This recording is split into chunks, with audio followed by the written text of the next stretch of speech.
Hi friends, welcome back to our new video. Railway recruitment board RRB నుంచి భారీ రిక్రూట్మెంట్కి ఒక మంచి నోటిఫికేషన్ రావడం అయితే జరిగింది. సో 4660 పోస్టులతో ఈ యొక్క నోటిఫికేషన్ అనేది మనకి రిలీజ్ చేశారు. సో ఇవి 100% గవర్నమెంట్ జాబ్స్ అండి, కేంద్ర ప్రభుత్వ జాబ్స్. ఇవి మనకి సెంట్రల్ నుంచి విడుదలైన నోటిఫికేషను. సో 10th క్లాస్ కానీ డిగ్రీ కానీ ఏదైనా ఒక క్వాలిఫికేషన్ ఉంటే సరిపోతుంది. 10th డిగ్రీ క్వాలిఫికేషన్ ఉన్న ప్రతి ఒక్కరు కూడా ఈ జాబ్స్కి అప్లై చేసుకోవచ్చు. మేల్ అయినా ఫీమేల్ అయినా ఫ్రెషర్స్ అయినా ఎక్స్పీరియన్స్ క్యాండిడేట్స్ అయినా ఎవరైనా సరే ఈ యొక్క జాబ్స్కి అప్లై అయితే చేసేసుకోవచ్చు. సో ఈ జాబ్స్కి సంబంధించి 2 నోటిఫికేషన్లు అయితే రిలీజ్ చేశారు. 10th క్లాస్ వాళ్ళకి వేరేగా, డిగ్రీ వాళ్ళకి వేరేగా 2 రకాలైన నోటిఫికేషన్స్ అనేది రిలీజ్ అయితే చేశారు. 10th క్లాస్ క్వాలిఫికేషన్తో కానిస్టేబుల్ పోస్టులు, అలాగే డిగ్రీ క్వాలిఫికేషన్తో సబ్ ఇన్స్పెక్టర్ పోస్టులు అనేది 2 రకాలైన నోటిఫికేషన్స్ అనేది రిలీజ్ కావడం జరిగింది. సో ఈ వీడియోలో మనం 10th క్వాలిఫికేషన్ అయినటువంటి కానిస్టేబుల్ నోటిఫికేషన్ గురించి ఎక్స్ప్లెయిన్ అయితే చేస్తాను. సో పూర్తి డీటెయిల్స్ అనేది ఈ వీడియోలో అయితే చెప్తాను. నెక్స్ట్ వీడియోలో డిగ్రీ క్వాలిఫికేషన్ ఉన్నటువంటి సబ్ ఇన్స్పెక్టర్ పోస్టులకు సంబంధించిన నోటిఫికేషన్ కూడా నెక్స్ట్ వీడియోలో అయితే ఎక్స్ప్లెయిన్ అయితే చేస్తాను. సో ఇంక లేట్ చేయకుండా మనం కానిస్టేబుల్కి సంబంధించిన నోటిఫికేషన్ అనేది ఎక్స్ప్లెయిన్ అయితే చేసుకుందాం. సో మీరు వీడియోని అక్కడ స్కిప్ చేయకుండా చివరి వరకు అయితే చూసుకో గైస్. ఈ నోటిఫికేషన్ అనేది మనకి government of India, ministry of railways, railway recruitment board RRBs నుంచి ఈ యొక్క నోటిఫికేషన్ అనేది మనకి రిలీజ్ కావడం అయితే జరిగింది. సో ఆల్రెడీ 1 month అయితే అయిపోతుందన్నమాట ఈ నోటిఫికేషన్ అనేది మనకి రిలీజ్ అయ్యి. ప్రజెంట్ మనం ఎక్స్ప్లెయిన్ చేసుకున్న నోటిఫికేషన్ అనేది కానిస్టేబుల్కి సంబంధించి, కానిస్టేబుల్ ఎగ్జిక్యూటివ్ అంటే రైల్వే ప్రొటెక్షన్ ఫోర్స్ సంబంధించిన నోటిఫికేషన్ అనేది మనం ఇప్పుడు ఎక్స్ప్లెయిన్ అయితే చేసుకుంటున్నాము. దీనికి సంబంధించి ముందుగా ఇంపార్టెంట్స్ డేట్స్ కనుక చూసుకుంటే అప్లికేషన్ అనేది మనకి ఆల్రెడీ April 15th నుంచే స్టార్ట్ కావడం అయితే జరిగింది. లాస్ట్ డేట్ మనకి May 14th లోపు మనం దీనికి అప్లై అయితే చేసుకోవాలి. May 14th నైట్ 12:59 లోపు అయితే మనం ఈ జాబ్స్కి అప్లై అయితే చేసేసుకోవాలి. ఆఫ్టర్ అప్లై చేసిన తర్వాత May 15th నుంచి May 24th వరకు ఏమైనా కరెక్షన్స్ ఏమైనా ఉంటే ఈ టైంలో అయితే చేసుకోవాలి. సో దీనికి లాస్ట్ డేట్ అయితే మాత్రం మనం May 14th లోపు అయితే ఈ జాబ్స్కి అప్లై అయితే చేసేసుకోవాలి. సో ఈ జాబ్స్కి సంబంధించి పే స్కేలు, అలాగే టోటల్ వేకెన్సీస్ మొత్తం అన్నీ కూడా చూసుకుందాం. పోస్ట్ నేమ్ అయితే ఆల్రెడీ చెప్పుకున్నాం కదా, కానిస్టేబుల్ ఎగ్జిక్యూటివ్ అనేది లెవెల్ 3 ద్వారా మనకి శాలరీ అయితే పే చేస్తారు. స్టార్టింగే మనకి 21,700 నుంచి స్టార్ట్ కావడం అయితే జరుగుతుంది. సో అలా లెవెల్ 7th వరకు కూడా చాలా ఇంక్రీజ్ అయితే అవుతుందన్నమాట. ఏజ్ కనుక చూసుకుంటే మనకి యాజ్ పర్ July 1st వరకు కూడా 18 సంవత్సరాల నుంచి 28 సంవత్సరాల లోపు ఉన్న ప్రతి ఒక్కరు కూడా దీనికి అప్లై అయితే చేసేసుకోవచ్చు.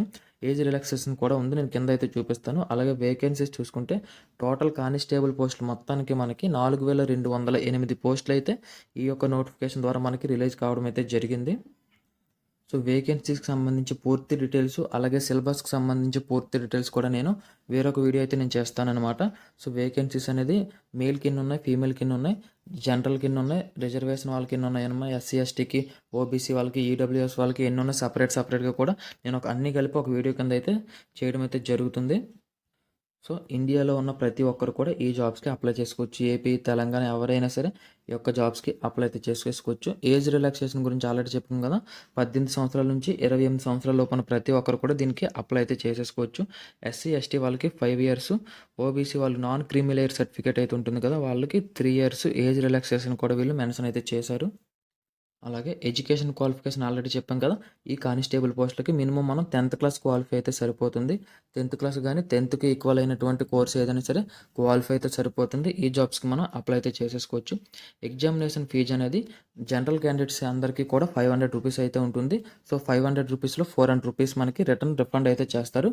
సో ఫైనల్ ఫీజు మనకి 100 రూపీస్ మాత్రమే జనరల్ క్యాండిడేట్స్కి అయితే ఉంటుంది. ఎస్సీ ఎస్టీ ఈబీసీ వాళ్ళకి, ఫీమేల్ క్యాండిడేట్స్ అందరికీ కూడా 250 రూపీస్ అయితే ఉంటుందన్నమాట. ఈ జాబ్స్కి అప్లై చేసినప్పుడు జనరల్ క్యాండిడేట్స్ అందరికీ కూడా 500 రూపీస్ అయితే పే చేయాలి. అందులో మనం కంప్యూటర్ బేస్డ్ టెస్ట్ ఎవరైతే అటెండ్ అవుతారో వాళ్ళందరికీ కూడా 400 రూపీస్ అయితే రిటర్న్ మనకి ఇచ్చేస్తారనమాట, రిఫండ్ అయితే చేస్తారు. సో 100 రూపీస్ మనం పే చేసినట్లు. అలాగే SC ST female ex service men అందరూ కూడా 250 రూపీస్ అయితే పే చేయాలి అప్లై చేసినప్పుడు. ఎవరైతే కంప్యూటర్ బేస్డ్ టెస్ట్ CBT టెస్ట్కి అటెండ్ అవుతారో వాళ్ళందరికీ కూడా 250 రూపీస్ రిటర్న్ అయితే చేస్తారనమాట. So SC ST ex servicemen female candidates అందరికీ కూడా no fee, 0 rupees. So remaining అందరికీ కూడా 100 రూపీస్ అనమాట. బట్ అప్లై చేసేటప్పుడు ప్రతి ఒక్కరు కూడా 500 రూపీస్, ఎస్సీ ఎస్టీ వాళ్ళు 250 రూపీస్ అయితే పే చేయాలి. సో ఎందుకు ఈ విధంగా పెట్టారంటే చాలామంది కూడా తక్కువ ఫీజు పెట్టినా లేకపోతే ఫీజు పెట్టకపోయినా అందరూ కూడా అప్లై అయితే చేసేస్తున్నారు. ఎవరు కూడా ఎగ్జామ్‌కి అయితే అటెండ్ అయితే కాలేదనమాట. సో, దీన్ని దృష్టిలో పెట్టుకొని ఎవరైతే ఎగ్జామ్‌కి అటెండ్ అవుతారో వాళ్ళందరికీ కూడా మనం అప్లై చేసిన దాంట్లో మొత్తం అంతా కూడా రిఫండ్ అయితే చేస్తారు. దీన్ని దృష్టిలో పెట్టుకొని వీళ్ళు ఈ విధంగా పెట్టడం అయితే జరిగింది. సో, అలాగే చాలామంది కూడా రిఫండ్ మనకి ఎలా చేస్తారని అడుగుతారు. దాని గురించి కూడా 7.4కి సంబంధించి ఒక దాంట్లో మెన్షన్ అయితే చేశారనమాట. సో, మనం అప్లై చేసేటప్పుడు మన బ్యాంక్ డీటెయిల్స్ అయితే అడుగుతారు. బ్యాంక్ నేము, బ్యాంక్ అకౌంట్‌కి సంబంధించి ఐఎఫ్ఎస్‌సి కూడా మొత్తం అన్నీ కూడా అడుగుతారనమాట. సో, మనం కరెక్ట్‌గా ఎంటర్ చేస్తే మన బ్యాంక్ అకౌంట్‌కి మొత్తం అంతా కూడా రిఫండ్ అయితే రావడం అయితే జరుగుతుంది. అలాగే ఫైనల్‌గా మనకి రిక్రూట్మెంట్ ప్రాసెస్ అనమాట. సో, మల్టిపుల్ బేసెస్‌లో మనకి ప్రాసెస్ అయితే ఉంటుంది. ఫస్ట్ మనకి మనం అప్లై చేసిన వెంటనే కంప్యూటర్ బేస్డ్ టెస్ట్ అయితే పెడతారు. ప్రతి ఒక్కరికి కూడా నోటిఫికేషన్‌లో ఇంకా మెన్షన్ అయితే చేయలేదు ఎగ్జామ్ డేట్‌కి సంబంధించి. Computer based test CBT test అయితే పెడతారనమాట. ఆన్‌లైన్‌లో అయితే ఉంటుంది మనకి.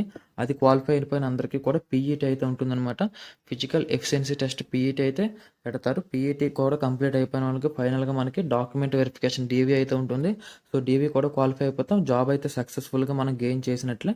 సో, ఇప్పుడు కంప్యూటర్ బేస్డ్ టెస్ట్ గురించి చెప్పుకుందాం. సో, ప్రెజెంట్ కానిస్టేబుల్ పోస్టుల గురించి మనం ఎక్స్‌ప్లెయిన్ చేసుకుంటున్నాం కాబట్టి 10థ్ క్లాస్‌కి సంబంధించి లెవెల్‌లో మనకి క్వెషన్స్ అయితే రావడం అయితే జరుగుతుంది. టోటల్‌గా మనకి 90 మినిట్స్ అయితే ఉంటుంది. 120 క్వెషన్స్ అయితే ఉంటాయన్నమాట. సో, నెగెటివ్ మార్క్స్ కూడా ఉన్నాయి. 1/3 నెగెటివ్ మార్క్స్ కూడా ఉన్నాయి. జనరల్ క్యాండిడేట్స్, ఈడబ్ల్యూఎస్, ఓబీసీ క్యాండిడేట్స్‌కి 35% వస్తే క్వాలిఫై అయితే అయిపోయినట్లే.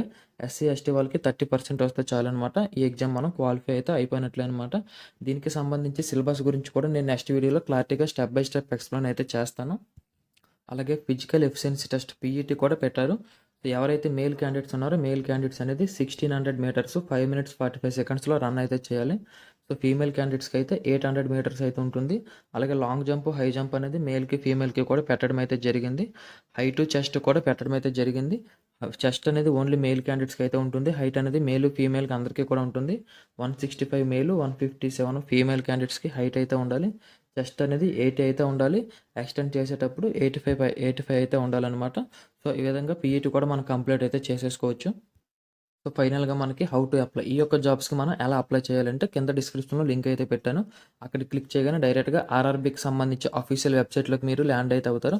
అక్కడి నుంచి మీకు ఆల్రెడీ అకౌంట్ గనుక ఉంటే లాగిన్ అయితే అప్లై చేసేసుకోవచ్చు. అకౌంట్ గనుక లేకపోతే క్రియేట్ అకౌంట్ అని క్లిక్ చేసి డైరెక్ట్‌గా ఈ జాబ్స్‌కి మీరు అప్లై అయితే చేసేసుకోవచ్చు. ఇంకా ఏమైనా డౌట్స్ గనుక ఉంటే కింద కామెంట్ సెక్షన్‌లో కామెంట్ అయితే చేయండి. నేను ఖచ్చితంగా నాకు తెలిసినంత వరకు రిప్లై ఇవ్వడం అయితే జరుగుతుంది. అలాగే నెక్స్ట్ వీడియోలో సబ్ ఇన్స్‌పెక్టర్‌కి సంబంధించి డిగ్రీ వాళ్ళకి నోటిఫికేషన్ కూడా ఎక్స్‌ప్లెయిన్ అయితే చేస్తాను. అది కూడా ఆల్రెడీ రికార్డ్ అయితే అయిపోయింది. అప్లోడ్ చేయడమే లేటు. సో, దాని ఆ వీడియో అప్లోడ్ అయిన వెంటనే ఈ వీడియో కింద డిస్క్రిప్షన్‌లో కూడా మెన్షన్ అయితే చేస్తాను. ఇక్కడ నుంచి కూడా మీరు డైరెక్ట్‌గా యాక్సెస్ అయితే చేసుకోవచ్చు. వీడియోని ఇంతవరకు చూసినందుకు థ్యాంక్ యూ గైస్. జై హింద్.